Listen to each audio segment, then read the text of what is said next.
Welcome to People Doing Good for Others.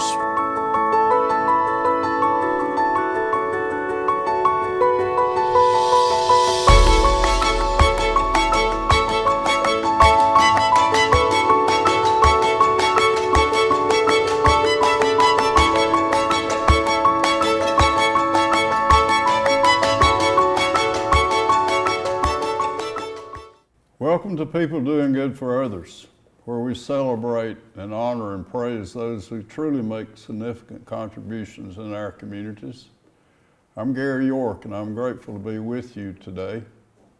I want to thank Wilkes Communications, RiverStreet Productions, and 100.9 WIFM for this opportunity. My featured guest today is Jim Horton. He's a Trails Developer. That means folks and mountain bikes that ride on trails. Among other things, he's a very accomplished businessman. We met through Ken Nolan, the manager of the town of Wilkesboro.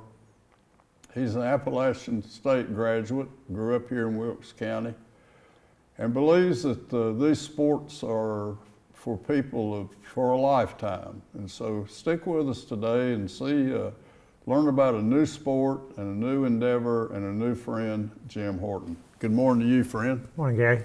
Thank you for being with us, and give us some background, family, growing up, and some of those things. Well, my family's been here for many generations, and then we've got one old house property that we have a deed from, I believe the early 1800s. So yeah, I've been in this area for a long time, Wilkes County and Watauga County area, my mother's side of the family.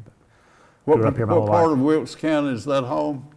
Ferguson. Ferguson. Yeah, Ferguson. My family goes back Ferguson, Boone, Blowing Rock area. So. And how many years do you say that you have records of people, family? Well, we have records back to 1600s when we're very well traced back, but that's from England to Long Island to North Carolina, but yeah, it's very well. Tell us about going to Appalachian and that major and interest you had there. Well, Appalachian, I went in as an art major, and my major was actually commercial art with a concentration in art marketing and production, and then I had a minor in business marketing. But when I went to college, I discovered rock climbing through some of my neighbors at the apartment complex that I lived at, and that kind of really introduced me to outdoor sports and activity, although I've enjoyed the outdoors and sports my entire life, but that's when I think, sort of found my identity, and that led later to And you're also a graphic designer, and you stage a lot of different events. I do, yeah, so I have a graphic design company, and I also, big events that I do it's called the Triple Crown Bouldering Series. It's a series. Triple Crown, it's a series of 3 rock climbing events that are held on real rock outside. They're all unique. They're all on private property instead of public areas. So the one that's been going on the longest is at Houndier's in Boone, which is a gated private golf club in the Boone area. I actually was working there as a bartender in college, and that's how I got started climbing there and later started the climbing competition. This year was the 25th year of that event, so we had kind of a big celebration.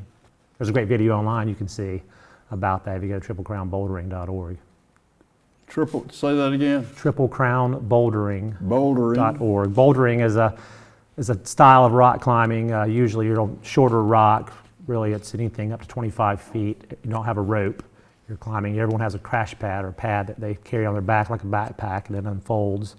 And at the event, we've got 400 plus people out there climbing, so everyone's got pads, so you can really pad up an area really well. We also have several rope climbing routes in that event as well, but that sport has really taken off in the past 20 years. I've seen it change drastically. Now we're seeing families come out.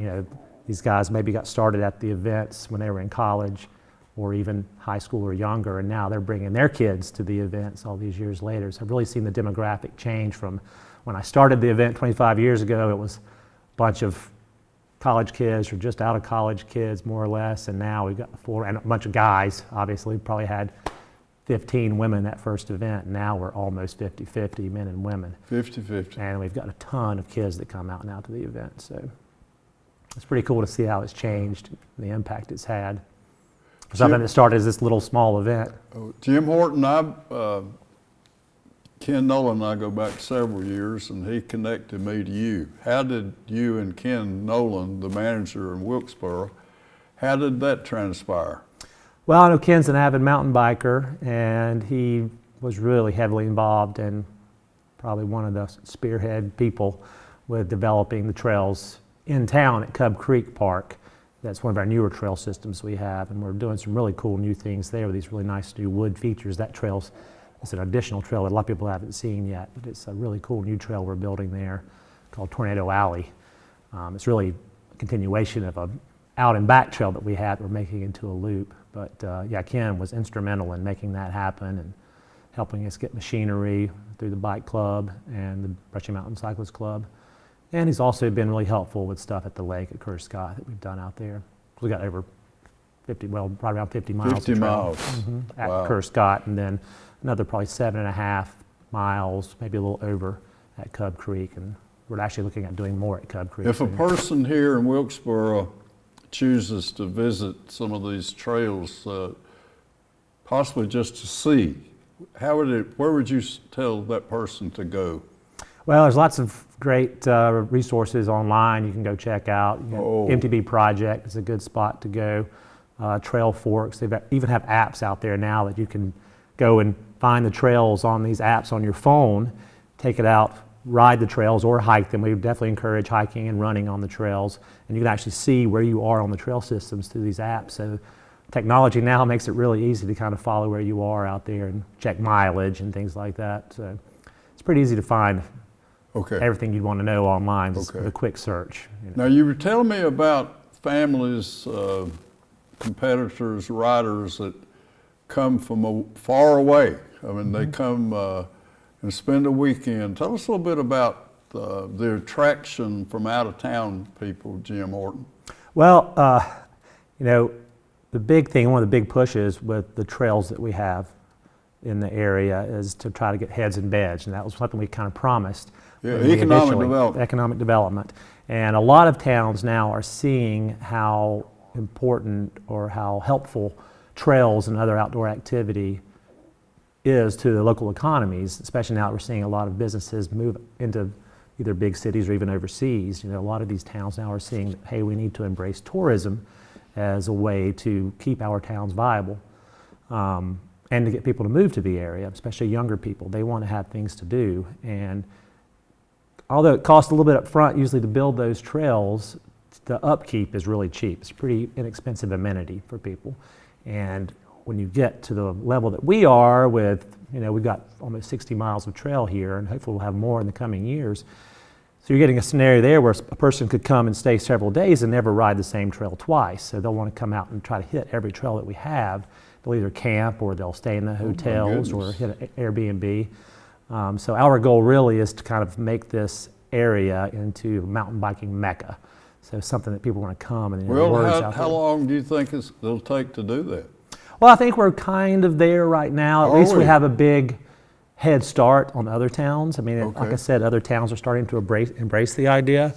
So we have got to try and always stay focused on the prize and try to make improvements on our trails, make sure we keep them as nice as we can, and hopefully expand and give more trails that maybe offer a different experience. You know, I'd love to, you know, maybe even one day go to a place like Rendezvous Mountain or Stone Mountain in the area and put in some downhill trails or something with a different feel. Every time you go to a different location, your trail automatically kind of has a different feel. A lot of times when I'm designing a trail and building a trail, you try to make each one a little bit different than the others. You know, although our trails here and a lot of the trails that I design are kind of known for sort of their flow. They have these banked berm turns. It's kind of like it's been compared to riding kind of a roller coaster. Your accent. Yes, yeah, sort of my accent on the trails, and a lot of it is, you know, through the local volunteers that we have here. That, you know, I wouldn't have been able to do what we have or create what we have here without all that help. And really, I started as a volunteer. You know, the majority of the trails that we built here were built as volunteers. It's just eventually, after all those years. The first day, go back and recapture that out at Curtis Scott. Did it start out there? Well, it started at Rendezvous Mountain initially. We ran into a few issues out there, and it ended up switching over to Curtis Scott, our main focus. And we had the IMBA, the International Mountain Bike Association, had a trail building class there, kind of a seminar. They had like a little bit of in-class sort of Now, day. is this and then- before you'd started? Well, I had built some trails before then, Oh, a little okay. bit, but back then, most people had no idea how to build a trail properly. If you even go back to check out any of the Properly. hiking trails, properly, sustainably. Sustainable. So everyone would just go out there and they'd see a cool path, and a lot of times you're doing what's called a rake and ride. So you'd often just build a trail that was the easiest one for you to build. You'd rake some leaves off and trim some limbs back, and that was it. So you weren't really creating that trail tread like we are now with trail building. We're actually cutting in a trail. You're getting down below the root systems at times, so your trail is not. A lot of times with those rake and ride trails, you'll have just roots all over the trail. So if anyone has hiked an old trail that's been around for a long time, they'll see the soil compresses over time and you run into erosion problems and those roots and things start popping up. So then if you're a runner, you have a tripping hazard and you're out there, if you're on a mountain bike, it's like riding on rumble strips the whole time. Your whole body's vibrating going through these roots and things. And those things have a place in trail building. I mean, a lot of times if I'm building an advanced trail, I want to take it through a rock garden. There might be some root sections you're going through that offers an added challenge. But the majority of your trails, you want to be sort of smooth and friendly to beginners, intermediate riders. But you also want to have that little pocket. To build an environmentally correct trail, what are the 1, 2, 3, 4 things that we want folks to take away today that you got to do this? Will you share that with us? Yeah, well, there's definitely a science to trail building. Okay. There's several rules that you just have to follow. Rules. There are definitely rules. When I'm designing a trail, the first thing you do is you'll hopefully get a nice topo map of the area you're working with. I like to go on Google Earth and do my basic layout because I can determine mileage and things on that and get just a rough concept of the trails. Then you go out into the woods and start actually laying it out, pin flagging the trail, which you put these little flags in the ground.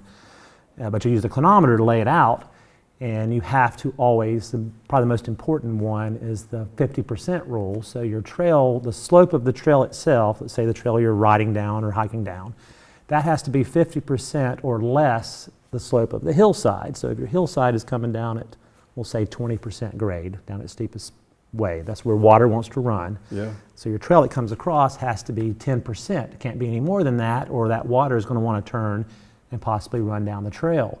So, but at the same time, you might have an area where the slope might be 10%, so there you cannot build your trail more than 5%. So you want to try to always stay within that range. But within that also, you want to have what's called a lot of grade dips or grade reversals. So you can imagine a trail that needs to always be just subtly going up and down. You want to avoid water bars, but with these grade dips, they're never going to block up or become an issue. So that gives another way for that water to always be getting off the trail. I always kind of liken it to when I look out across a hillside after I build a trail, I want that trail to look like a piece of ribbon that's just draping across the trees along the hillside. Would you say you're self-taught? Partially. I mean, I learned a lot at that IMBA trail building school with research. That one school, but then you do a lot of research, books. IMBA had a book that they released with a lot of information, but I was kind of in there, and really the whole local group was in there really early when all that was really taking off. And now, universally, the IMBA trail standards are kind of used for all hiking trail standards, yeah. So wow.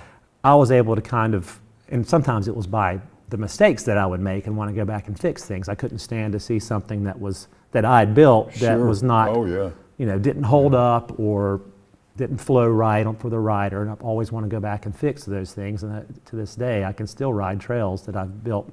They're sustainable, but I'll go out there and ride them, and I cannot believe that I would design a trail like this. Now if I did it over again, knowing what I know now and the experiences that I've had now, I would never do some of those things. So it's been great. I've actually had a chance to go back because really the trails started here at Dark Mountain at Curtis Scott, and I had a chance a few years ago to go back and rebuild a lot of that, the very original trail that we built. So I was able to go back in and fix it with some of the modern technology. And how many years has that been, Jim Horton? Well, we opened that trail in 2003. We started a little before that. So I was able to go back in and kind of reroute a lot of the trail. We actually ended up getting more trail out of it because of it, and we got, I think, more enjoyable trail. It's definitely more sustainable trail, which is better for the environment. You don't have things washing as much. You don't have necessarily sediment and things washing down into the creeks and things like that. If they're Do properly grants designed. come from Corps of Engineers for those, or? No, the Corps will help us with some of the grants. They don't actually manage them.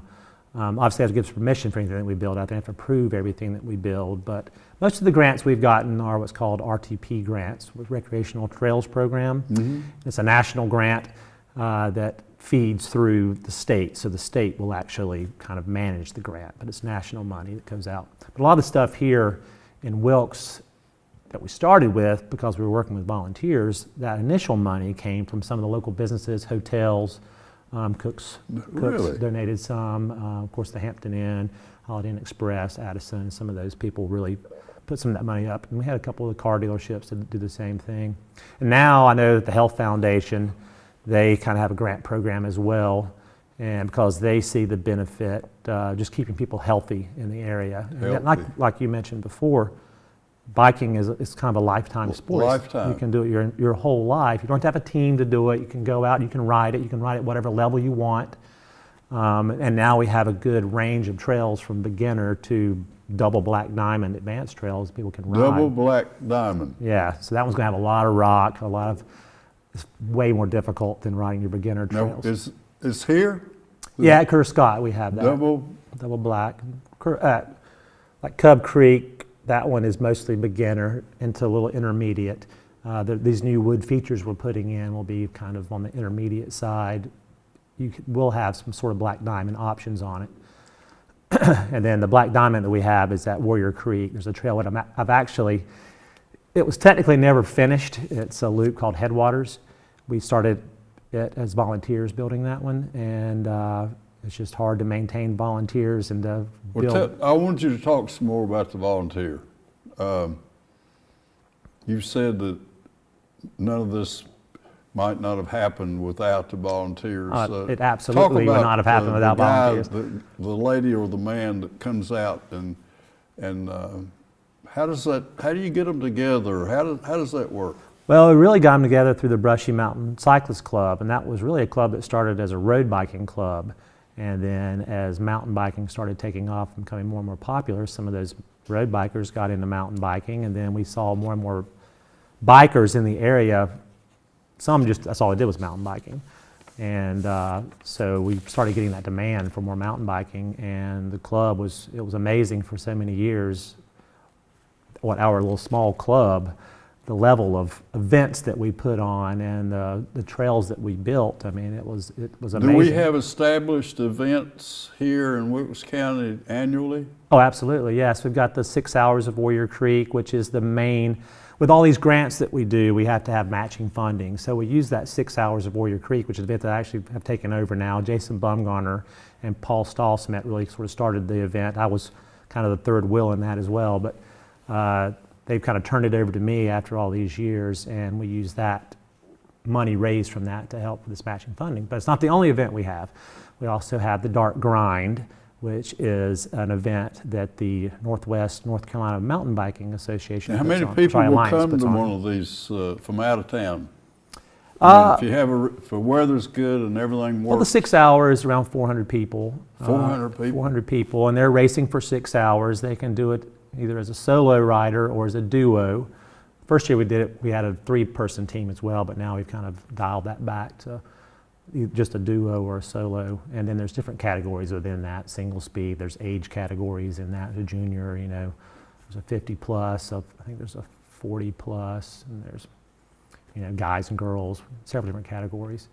So then we also have the Dark Grind. There's also a NICA event, which NICA is National Interscholastic Cyclist Association. And that is mostly school kids, and a lot of the towns now have these teams.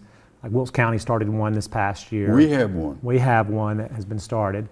And so they travel around to these different events. It's a series of races that they all compete in, and you might get 1,000 people, because you can imagine each of those teams have several kids, and those kids usually have family members that come out, their coach is there. So it's a large number of people. And you said they have a pit crew? Is that the one? Well, they all have their own pits set up. So that event here is at Dark Mountain, and Dark Mountain has this big field area, and it's actually where we used to do a 24-hour race here called the Burn 24. There's been some talk of that coming back. I used to race in that event and help with it as well. But that one was a headache to put on. You imagine 24 hours. I bet.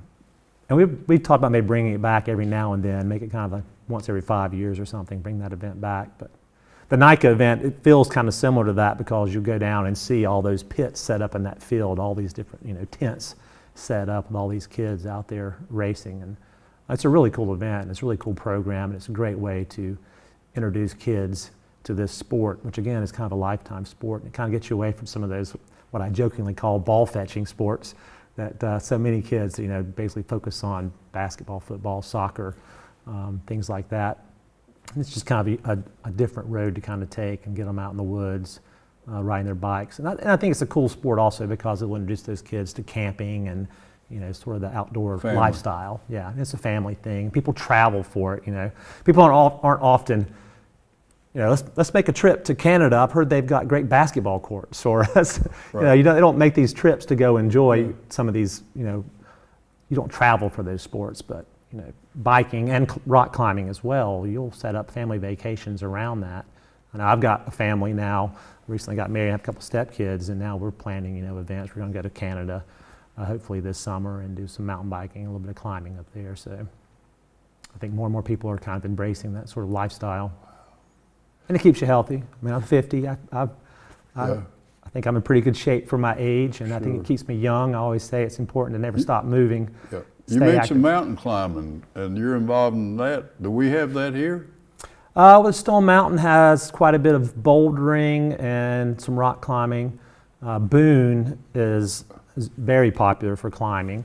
We've also got Rocky Face, which is close by in Taylorsville, which is an old quarry that actually some friends of mine developed into a climbing area, and now the town there has made that into a park, and a really cool park. And they've got some hiking trails there too, but it's just super convenient and friendly to go out there. And it's rope climbing, friendly climbing there. But this area is very well known for its rock climbing, and the Southeast in general has really the Southeast in general has some of the best rock in the country.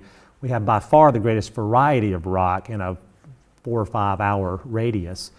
It's insane the different types of rock in that area, and so much good high quality rock.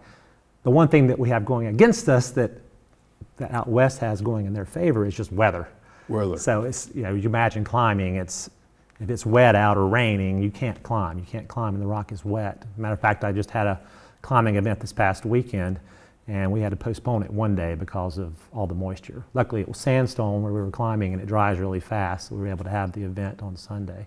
We always schedule, even with my mountain bike race now, the 6 Hours of Warrior Creek, we always have Sunday set aside as a rain date because we often, want to have to adjust to that. We don't want to, if we can help it, we don't want to be riding the trails when it's wet. Sure. Sometimes for that event, since it is a fundraiser for the trails, we'll go ahead and have it, even though the trails might be a little damp, because our group, we're the ones that maintain the trail and will fix any issues that are out there. So we have probably a little bit more flexibility with that sort of moisture. The trails here do have a closure process when they're wet. So all the trails, Cub Creek, all the stuff at the lake, there is a closure policy that they will close down if they get enough rain. So make sure you check online before you go after a rain to make sure the trails are open. Is there a #1 rated event in the Southeast about our trail bikes, or is there a? I don't know that they're rated. Mention a couple. I will say that Warrior Creek was the top rated trail in the country for quite some time. I'm trying to remember which website that was on. It might have been MTV Project or Mountain. Anyway, it was the top rated trails in the country for a long time. And you designed it? I designed it, but I mean, it was a kind of a group effort with all the volunteers through the BMCC. But yeah, I was a primary designer in trail. They labeled me the trail boss years ago. Mean? Trail boss. We had president, vice president, secretary, and trail boss is just the person in charge of trails. So I was kind of spearheading trail design and trail construction at the lake as a volunteer. And perhaps foolishly, they made that a permanent position. with me, which, you know, it's nice. I'm proud of that, but I don't necessarily like the term trail boss very much. It sounds a little aggressive, I think. You know, I don't consider myself bossy by any means. So, Right. Maybe trail coordinator would be a better title. Okay. A family, for instance, is watching us today, and say a young teenage lady and her brother decide, Dad, let's do that. And he says, well, what do we do about equipment? Tell us about what a family might, looking ahead to investment to ride one of our 50 miles out at the reservoir. Yeah.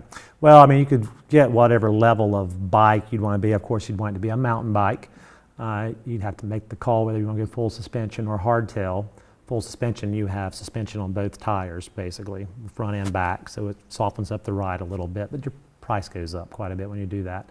But, you know, you can spend as little as probably $300 on a bike, but you're probably looking around $1,000, $1,200 to get in. Okay. I really would kind of advise people to maybe check for used bikes. You can get a great deal on a used bike, but you can also go to your local bike shop and probably pick one up and absolutely get a helmet. I can't tell you people I see come out when they're first starting without a helmet on, and I cannot imagine allowing my child or myself to ride trails without a helmet on. You've got to have that. So Cook's is a local supplier? Yeah, Cook's be a good place. There's several shops in the Boone area. You can pick up a bike as well, Winston-Salem, different areas. But Cook's is great. They have a good selection, and they can certainly order whatever you need as well. High Country Conservancy. Tell us about that. Well, we started the Hound Ears competition, like I said earlier, 25 years ago, and that really was to try and buy our favorite little climbing area at the time, which was on Howard's Knob, which was this mountain that overlooks Boone. It's right, I mean, it's 5 minutes from Appalachian University. So my friends and I, we would go up there between classes, before class, after class. That was kind of our community spot to go and climb. That's really how I got started. And a new owner bought the property and said, that's it, no more climbing, and shut us down. So that's really what got me started. The climbing competition started as a way to raise money to hopefully purchase Howard's Knob. At the same time, we started the High Country Land Trust, the Watauga Land Trust, and to try, and that would be our nonprofit that we'd feed everything to, that would hopefully feed everything through, that would hopefully purchase Howard's Knob. We never got Howard's Knob bought. We still have hopes down the road to do that, but because of that, the Watauga Land Trust started. Later that morphed into the High Country Conservancy, which is what is there now, and they have saved countless areas from development. Wow. There's many areas in the High Country region. Wilkes County here is one of those areas. So they've saved several areas from development and created several little parks in different areas. We've done the same thing with the Triple Crown Bouldering Series and the Hound Ears competition. We've expanded parks. We've paid for new parks. We've purchased many areas in the southeast, from North Carolina, Tennessee, Alabama, Georgia, and now South Carolina as well. We've expanded Chimney Rock State Park, Lake Lure, area we call Rumbling Bald, and there's countless places we've touched. And we've, from even just paying for bridges and kiosks and trail construction, different things. So it's really cool to kind of see. Yes, we weren't successful with our initial goal, but because don't give up, we didn't give up. But also we weren't really planning to, but we've saved all these other areas in the process down the way, and it's I'm very proud of what all those things have kind of become, those two, that event and that land trust / conservancy. Jim Horton, I want to thank Wilkes Communications and RiverStreet for this opportunity to have you. It's just a unique learning experience to have something new on the horizon for us, future for us in a few 30 seconds, if you will. The future for us? Yeah, you know, what's on the horizon that folks might not know about right now? Can you just give us a little overview? Well, we are expanding the trail system at Warrior Creek. We do have a grant for that hopefully, once the government unfreezes all the grants that we'll start on at Warrior Creek to Finished Headwaters and to add a flow trail out there. And we hope to do a lot more in the Cub Creek and in the town here. And hopefully we'll do more trails at Rendezvous Mountain. I'm hoping and praying, maybe possibly Stone Mountain. Stone Mountain. Maybe someone has Great another piece of opportunity land. at Stone Mountain. Oh, it'd be amazing to have something out there. They already have tons of hiking trail there. I would love to be able to do something with mountain biking. Who Thank knows? you for enriching our lives today, and what an opportunity to give and to share and to pray and to hope about good things happening. So thank you for being with us. Thank you, Gary. Okay. Jim Horton, he's a trail developer. He's an advocate for environmental issues and for doing things the right way. We're grateful that he's here to share with us today, and we look for more wonderful opportunities to invite people to Wilkes County and the Yadkin Valley. Thank you for being with us. Until next time, have a safe, great day with your family and do something good for someone. Take care.